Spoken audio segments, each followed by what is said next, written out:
के ऊपर कल महबूबा मुफ्ती की जो दूसरी बेटी हैं उनके द्वारा भी बयान जारी किया कि इस बिल की सपोर्ट करनी चाहिए, बिल पास होना चाहिए। अरे देखिए, अब जब वो खुद थी, ये शुरशुरियां अब क्यों चलना शुरू हुई है? ये माँ बेटी की शुरशुरी, मैं उनका सम्मान करता हूं, लेकिन तब अपनी मम्मी जी से वो इल्तिजा मुफ्ती पूछे जब वो चीफ मिनिस्टर थी, जब उनके नाना जी चीफ मिनिस्टर थे इसी भारतीय जनता पार्टी की सरकार के साथ, तब ये बिल क्यों नहीं पारित किया तब? और आज इस कगार के ऊपर रियासत को खड़ा कर दिया मेरे पत्रकार मित्रों कि रियासत टूट गई, हमारा आर्टिकल 370 चला गया, स्पेशल स्टेटस चला गया और जिम्मेवार भारतीय जनता पार्टी की और पीडीपी का निकाहनामा है। और आज खुशी की बात यह है, मैं आप पत्रकार मित्रों को, ये सभी को कहना चाहता हूं कि आज जो हमने मुहिम 5 अगस्त 2019 को शुरू की थी जंग, वो आज रंग पकड़ रही है। और मैं ये चाहूंगा चुनी हुई सरकार से, अलायंस की सरकार से, कि आर्टिकल 370 के ऊपर डिबेट की जाए और इसके ऊपर भी डिबेट की जाए कि केंद्र की सरकार जम्मू कश्मीर को रियासत का दर्जा क्यों नहीं दे रही सर, है। आखिर में मुझे बताइएगा, प्रधानमंत्री द्वारा एक ट्वीट किया जाता है, उमर अब्दुल्ला को जो है साथ जोड़ने की बात होती है, किस तरीके से देख रहे हैं ये सरकार कैसे चल रही है?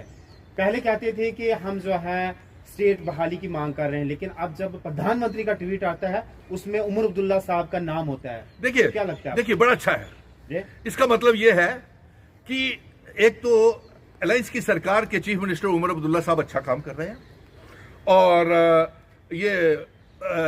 बाकी का ये इसका स्वागत करते हैं कि उमर अब्दुल्ला साहब को जो वो ओबेसिटी का वो जो दिया है।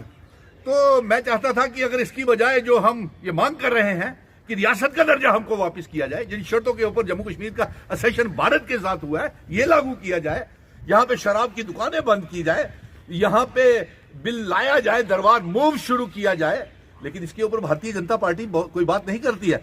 और प्राइम मिनिस्टर साहब ने जो ये बड़े दिल का इजहार किया है उमर अब्दुल्ला साहब को देकर के, तो ये एक ट्वीट्स है। ये मैं इसको ये कहूंगा कि ये चुनी हुई सरकार बड़े अच्छे तरीके से तहजीब के साथ काम कर रही है, उमर अब्दुल्ला साहब बड़े अच्छे तरीके से चला रहे हैं सरकार। लेकिन अफसोस तो इस बात का है कि हम तो रियासत का दर्जा 11 दिसंबर 2023 में रियासत के दर्जे का फैसला चीफ जस्टिस ऑफ इंडिया और सुप्रीम कोर्ट से लेकर के आए हैं, लेकिन भारतीय जनता पार्टी के एमएलएस हम ये चाहेंगे कि इसके ऊपर बहस की जाए कि रियासत का दर्जा, जिसका वो रेजोल्यूशन भी पास किया हुआ, भारतीय जनता पार्टी क्यों इसके ऊपर बात नहीं कर रही। और ये कश्मीर के नेताओं को मैं कहूंगा, चाहे ये पीडीपी की शुरशुरियां हैं, चाहे ये पीपल्स कॉन्फ्रेंस है, एक दूसरे की टांग मत खींचिए।